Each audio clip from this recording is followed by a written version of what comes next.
Well, it's funny. Chekhov never wrote an opera. He was friends with Tchaikovsky. They talked about working on a piece together and with Chekhov writing a libretto. He was also friends with Rachmaninoff, and he loved music. There are references to music in a lot of his stories. His father was a choir master, but there never was a successful sort of major opera adaptation either of any of his works. There have been small ones that have been done at regional opera companies, but nothing that really took hold. You might think at first, what could be farther from the bombastic stereotype we have of opera as being epic and external compared to the more internal and intimate and repressed view that we have of Chekhov. But there's some similarities and some interesting cross connections between opera and Chekhov's works that I've been thinking about in preparing for tonight and seeing the production. I work as a dramaturg and head of new works, as Raphael said, at the Metropolitan Opera, and I work with composers and playwrights on developing new operas and music theater works in the program that I work with at the Met. And I spend a lot of time in that work asking the creative team the same questions over and over again during the developmental process. They focus on the characters. What do the characters want? How do they go about pursuing or dealing with those desires? And what gets in their way, and what's the result of that collision? Those questions come up over and over again in the development process, and they're the key elements, basically, of all dramatic literature. Also, the engine that moves operatic plots forward, and the fuel that fuels the music that defines character and informs drama and opera. And also, I think these are the things that feed our fascination with Chekhov, more in some ways than any other dramatist. Some playwrights can take a bit of shelter behind star turns and set pieces, epic moments, but in Chekhov, there's no escaping those questions of character and desire. As I watch a performance like tonight's, I feel those issues resonating in a way that rarely happens with other dramatists. And while the forms may be different, it seems to me that the focus on character and their desires is also central to the opera experience in a similar way.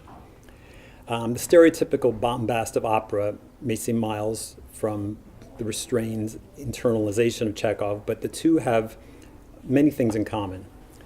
Chekhov's plays center on the inability to act on the desire, their characters' desires, or to connect, and the tension between what they want and their failure to achieve it.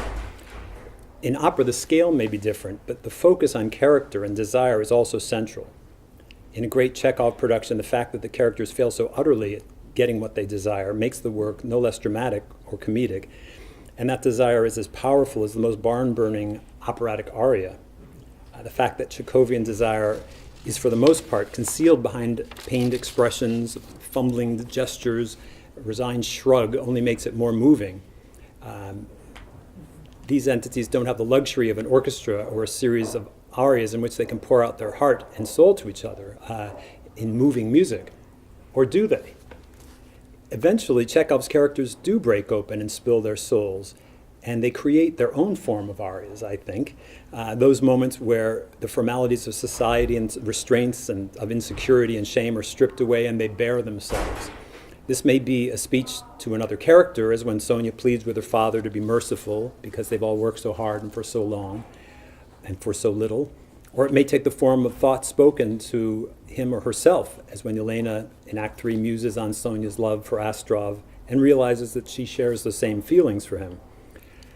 Or when Vanya bemoans his fate, having missed his chance with Elena and feeling that he's wasted his life, feeling cheated and like a failure.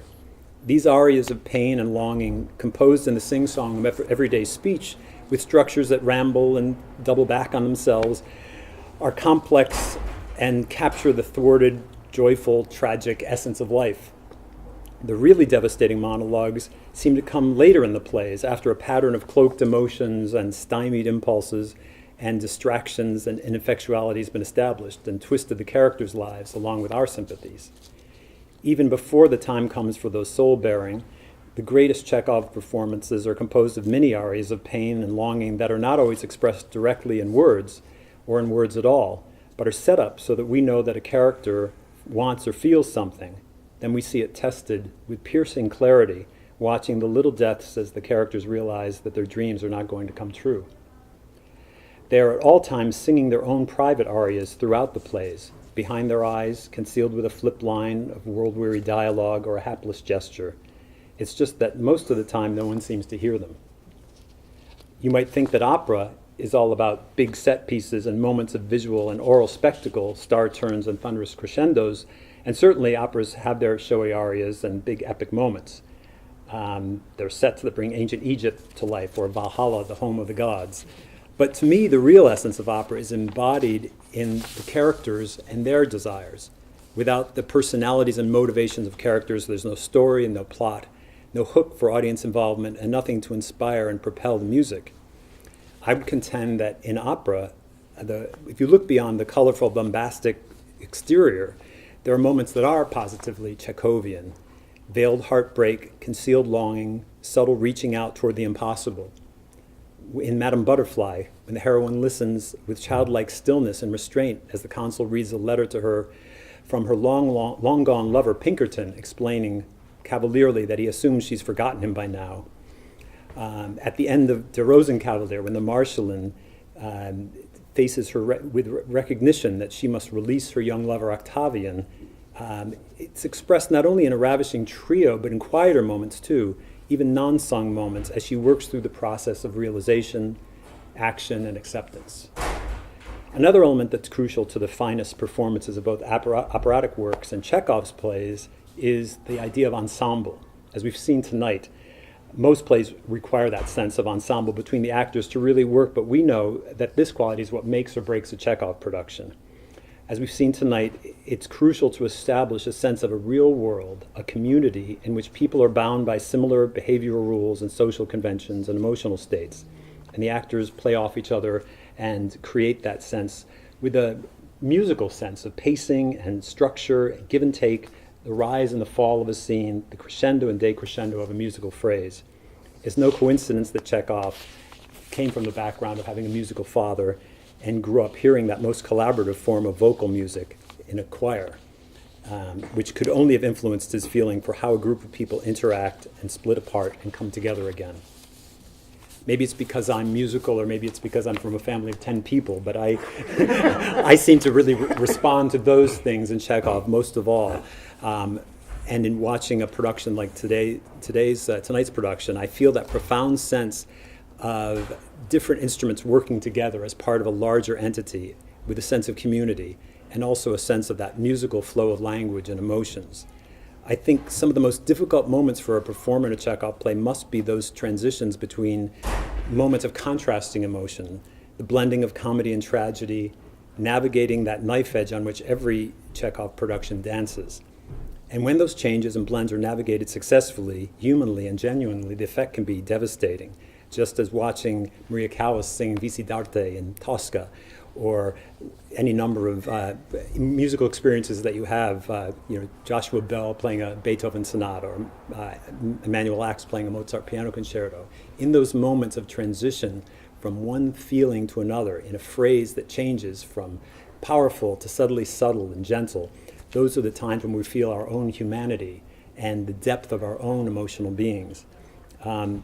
And I feel that sense of communication and union with the performers is what gives Chekhov plays, and at their best, great operas, their great feeling of connectedness to us. An opera performance is a very collaborative kind of performance, despite what you hear about divas. It has the same sense of everybody working together and dependent on each other that a Chekhov production needs to have to fully come to life. The factors of balance, precision, boldness, and self-effacement, a constant attention to the overall shape and flow of a musical gesture. These are the things that both worlds of opera and the Chekhov production share. Admittedly, singers have the help of a conductor and an accompanying orchestra and a musical score with defined rhythms and durations, but the focus must be on the whole, on something larger than themselves, and on a statement for which they're just part of the process. And these qualities are mirrored in the finest ensemble work of a performing company or an opera company. When it works in either form, it creates a transporting feeling of real lives and emotions being played out before us, and a world both specific to the time and place of the work and universal because of the emotional response it generates within us. We understand these people, whether a slave in ancient Egypt or a woman of privilege in Tsarist Russia, because we feel their feelings and know their longings and experience their frustrations. Maybe it's because I'm an opera person, but I think everyone, no matter how humble, walks around with an aria in their head and singing the song of themselves, of their passions and dreams. And it's this that Chekhov taps into. And despite the differences between opera and Chekhov, I think that ability to hear that aria, whether it's accompanied by an orchestra or whether we're filling it in ourselves as an audience member, is what is the great thing about both kinds of works. In Chekhov, the actors create the orchestra in collusion with us, the audience, and we luxuriate in their arias, even as we cringe with pain and weep with the failure of dreams and the impossibility of desire, and ultimately laugh at the absurdity of it all. Thank you.